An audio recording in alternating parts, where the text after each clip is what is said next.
Laurence Boccolini rejette avec ironie l'offre mirobolante de France TV.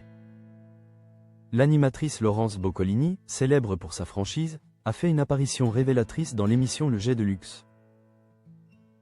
Face à Jordan Deluxe, elle a abordé un sujet rarement abordé à la télévision, l'argent. Plus précisément, la rémunération qu'elle a perçue pour avoir co-présenté l'Eurovision en mai dernier. La présentatrice de 61 ans a été honnête et directe, révélant précisément combien elle a gagné pour le célèbre concours européen.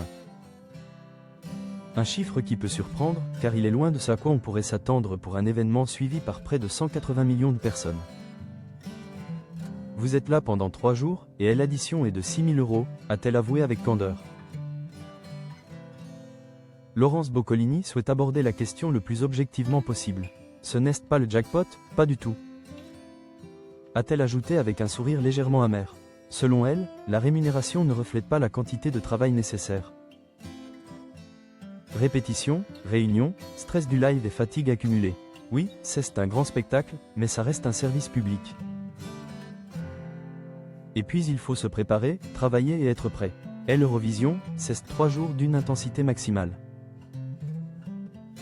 Laurence Boccolini a réussi à briser un tabou encore présent dans le milieu en abordant sans détour la question de l'argent. Derrière le faste du showbiz, elle met en lumière une réalité souvent ignorée. Toutes les stars de la télé ne gagnent pas une telle différence.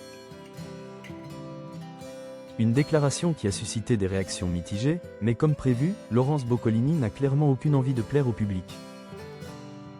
Franchement, il faut arrêter d'utiliser ce mot. La franchise de la présentatrice intervient également dans un contexte de relations tendues avec France Télévisions, fraîchement licenciée des enfants de la télé. Elle a raconté le drame dévastateur d'un départ. J'ai terminé ma saison et j'attendais juste de signer le contrat pour la saison suivante, et puis rien ne s'est passé. Silence absolu. Son remplacement par Faustine Bollaert a apparemment été une surprise. C'est Faustine Bollaert qui m'a envoyé un texto en plein été pour me dire qu'elle prenait la relève. Elle ne m'a même pas appelé. Elle s'est excusée et a dit qu'elle ignorait que je n'avais plus rien. Elle a parlé de sororité. Franchement, il faut arrêter d'utiliser ce mot.